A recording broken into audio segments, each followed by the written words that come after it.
and welcome into What the Music. I am extremely excited to speak with I want to call you an old friend because the last time we talked was about 8 years ago in 2013. Very different time in our lives.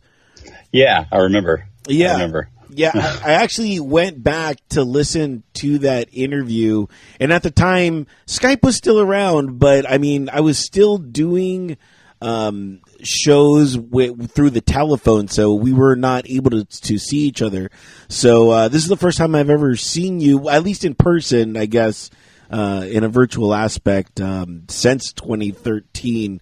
So thank you for coming. It's truly honored to have you. I've been following your career since 2013, clearly, and for those of you that don't know, The March Divide is perhaps one of my favorite projects by you. I know you've been in Thanks, many, man. And to now finally see you is super cool. Indeed, yeah. Yeah, you know what's weird is, people that don't see each other always ask, and this happens to me, I wonder if it happens to you, they're like, so what have you been up to? And it's such a weird thing because I've met people that haven't seen me in like 20 years, and that's the first question. It's just like, how do I jam pack my entire life into a conversation, We just heard the song Funk That You're In, which is off of your 5th album that is out now called Sync. We're going to talk a little bit about that in just a second. I did see the video for Funk That You're In, and let me just say this.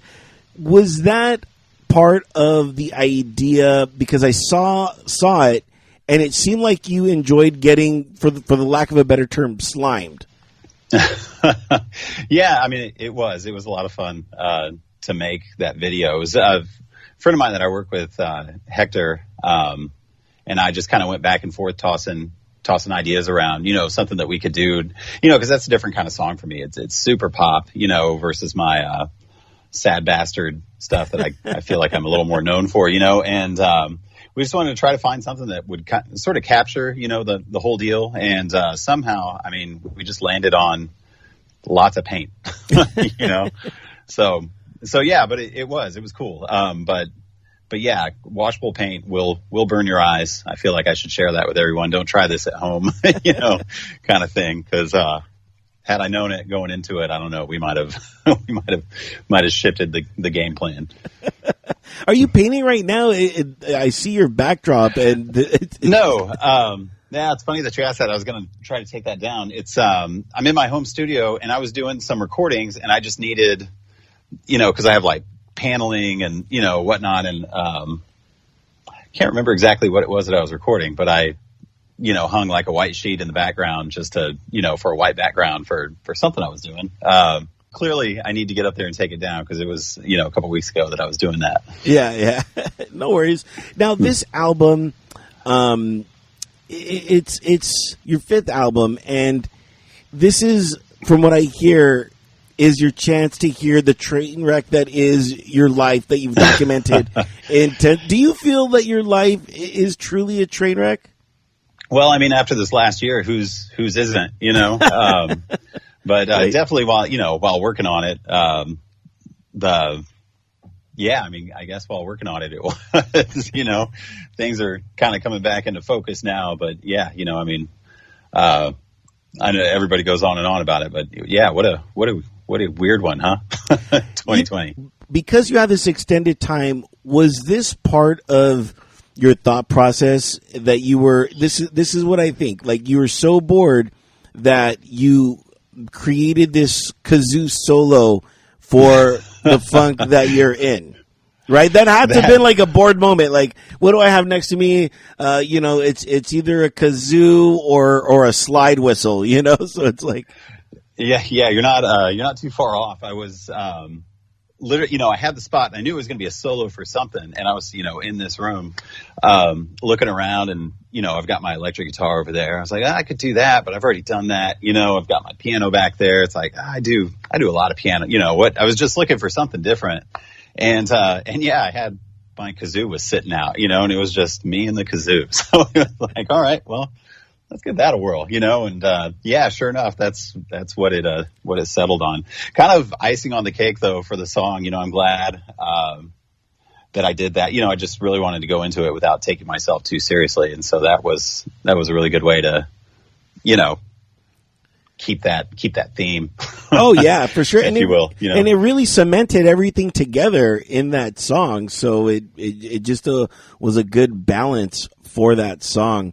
And another thing about that is the thought of being in that funk, that you're in. And what do you do to get out of that? Is it playing the kazoo, or is it doing something that weird to just kind of like knock yourself out of that? Maybe it should be, maybe it should be, because that definitely got me out of the funk on that song, trying to figure out what to do. But yeah, generally, I don't know. It's, how do you get yourself out of that funk? That song is about, certain people were coming to mind, but also myself in the past too, so, maybe, pep talks like that are how you get yourself out of it. I don't know. I wish I knew, to be honest. I wish I knew. Yeah. I mean, it's something that we all have a different formula for you, for me, for everybody. Since 2013, you've been designated as one of the most prolific songwriters in Texas. And tell me about that. Tell me about that designation. That is such a flattering yet humbling designation for somebody such as yourself. It is. Yeah, it is. And, I'm proud that people say, it does. It does wonders for my ego, but it also, at times I feel some pressure behind that too, that I've got to keep going, but yeah, but honestly, writing, it's just kind of what I do. It's not to get cliche about it, but it's just sort of how I express myself.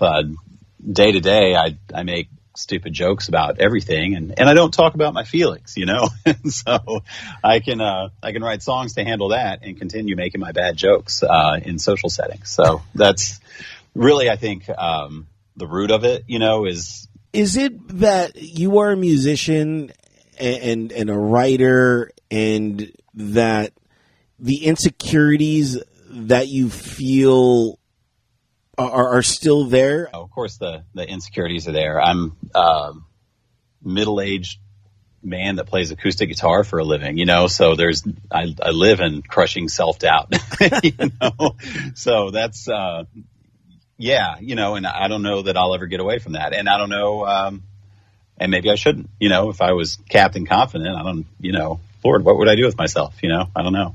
I peeked at your YouTube, and I'm going to have all the links on the show notes, but again, go ahead, log on to themarchdivide.com, and there you can go ahead and check them out on all this social media.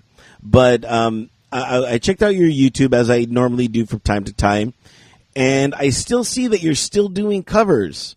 I know you started that back when I started talking to you, and you did it with Radiohead, and you're still doing Radiohead covers. I just saw you did a Cyndi Lauper cover and a Billy Idol cover. Tell me about that. Is it just because you want to kind of get into the mindset of how they created a song, or are you doing this just for like fun? It's honestly more for fun, and it comes in phases that I do that kind of thing. A few years ago, I did just a recording of a whole string of 80s covers, in my own take on 80s covers. And anytime that I do a cover, I'm always going to do my own personal take on it. So generally what I'll do is I'll learn the chords, and I already know the song, and I'll go back and I'll just make a point not to listen to the song as I come up with, however I'm going to approach it. The recordings themselves kind of come about different ways. The string of the 80s covers I actually did because I bought some new equipment and I needed to figure out how to record with it. So I thought that'd be a good project, for that. But they're a lot of fun live. You know, I play all kinds of different shows. You know, there's rarely will I say no, you know, to a show, because that's how I pay my mortgage, you know. So there's the glitz and glamour of touring and playing in front of hundreds of people all the time is not the Monday through Friday gig. You know, I'll play breweries and those, you know, those kind of spots where I'm doing like 3 hour gigs, and I play 90% my own stuff, but I'll throw in some of those covers and those kind of gigs just to, you know, kind of help catch people's attention. It's fun. You know, it's fun for the crowd. It's, if I'm in a situation where I'm just sort of in the corner and nobody's paying attention to me, it's a good way to kind of get everybody back too. Now, I have to give you some shit. Okay, because please, because now you do covers, but yet, you know, I saw that you're gonna never be able to forgive Metallica for their cover of that Bob Seger song. Yeah. You know, why is that? I love that cover. Do you really? Yes. Yeah, I don't know, man. I'm just not big on Bob Seger, you know, and Metallica. I really grew up on Metallica. I used to be in metal bands when I was in high school, you know, and speaking of covers, when I was in the 9th grade, I could play like the first 3 Metallica records, like back to back, the solos and everything. I was a way better guitarist in the 9th grade than I am now. And yeah, it was like, why'd they do that? You know, obviously I'm like definitely way in the minority on that, because that was a big song for them. So, you know, don't listen to me, Lars. Yeah, I couldn't believe it. I was like, man, that cover was awesome. And, you know, I'm not saying I'm a big Bob Seger fan, but I mean, dude, all of his hits, I'm like, man, that's a good song. That's a good song. I'm like, that's Bob Seger? I'm like, oh my God, you know, so, yeah, I know. I'm sorry, man. I'm sorry to disappoint. Yeah, that statement didn't get a lot of traction for me either. So I guess I should maybe go in. delete. Yeah, just go back and get rid of that. Get that off the record, you know? Well, I maybe because of that, you're never going to get a Grammy. You know, that could be holding you back. So that's probably true. It's probably true. I stand with the Weeknd. In solidarity right there. Yeah, solidarity. Oh man. You know, another thing about this pandemic that, you know, people had to get creative, and you did too, because I saw that you recorded at home and then you started sending the tracks to your friends to add bass and drums and stuff like that. Do you think that's the future of you and the band, for you to just do the recording at home and then send it out to all your other pieces to kind of put that together? Yeah, short answer, I guess would be, I don't know. You know, I definitely welcome the opportunity to hop back in a studio and do it that way. But just as things sit, you know, and looking at the future, I do feel like that's probably how it's going to be going forward. I just want to add collaboration to it a little more, if that's possible. And for your last 5 albums, did you have a producer, or was it always just you? Yes, both. You know, I've worked with the first couple of things that I did. It was me just getting back into it because I'd quit music for a while. And so I did produce that just so I could work at my own pace and whatnot. And going back and listening to it now, that was kind of a mistake. You know, it's like I put out demos, you know, whereas I should have like done all that recording and then gone to a studio and worked with somebody. But yeah, I have worked with people even in the studio, like Billions and Saturdays.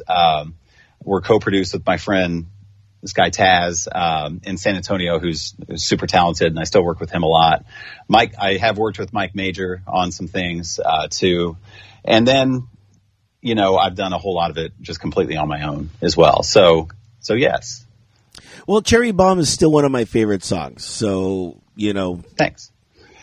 You know, you're doing good. Yeah, that was one, actually, I worked with Mike Major on that one. And that was a situation where we collaborated quite a bit, you know. That was cool. I'm glad you brought that one up. I've been thinking about, you know, that release a lot lately and talking to him. So really, yeah, thanks. You just encouraged me to take that step and get moving. Yeah, I mean, on this next thing. You know, if there's anything else I could do, let me know. You know. Yeah, we'll do. This has been very good for me. Yeah, I will. Yeah, man. Of course, it's always good to catch up with people you haven't talked to in quite some time. Last song that we are going to leave with is going to be I Believe, and 3,000 questions. Nothing crazy. I saw that you wrote this in one sitting and that you committed not to change any of the words, and everything that pretty much came out was pretty much what you wrote. Tell me about that experience, because to me that is the best interpretation of actually painting without lines. I really got into Sun Kill Moon, who I was already into, but just reading about what he was doing and just that whole evolution of lyrically what he did, where it went from, like Red House Painters, and then, that first Sun Kill Moon record where it was like songs with structures and, and his songs still have structures, but it just went to a sort of stream of consciousness kind of thing, and the stories, and I just thought that was really cool. And I know that it's not for everybody, but just the storytelling. And for me, I definitely have my storytelling lyrics, but in those situations where where it just all comes out, it's more just sort of about a feeling, an anxiety or a sentiment, or something like that. And I just kind of had that coming with it, and so, I just, like I said, with the premiere and whatnot, I just, committed to, let's just run with it. Let's not change it, cause it was something that I just kind of, a feeling that I had, I'd been thinking about somebody, and just went with it, and it just sort of spilled out, almost as in the length of the song, it really didn't take more than 5 minutes to write that whole song. So, and I just left it, I just committed to doing that as I went into it.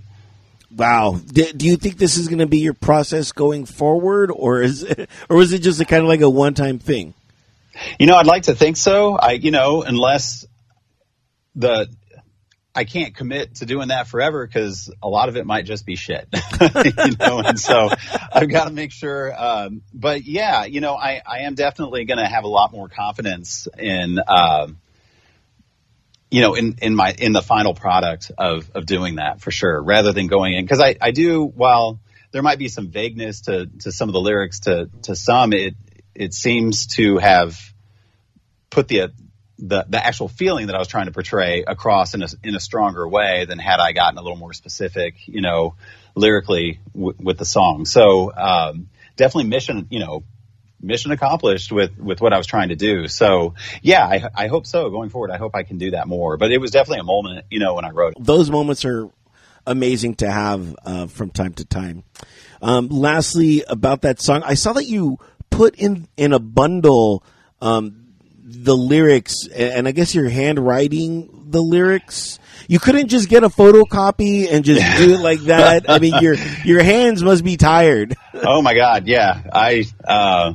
I very much regret saying that I would do that, but I did. I said that I would do it, and I am doing it. The vinyl. So all the CD orders, with the bundles, those are out. The vinyl is delayed, which has turned out to be a good thing, because it's taken me longer to do this, than I thought. Like, with the hand cramps are real, for sure.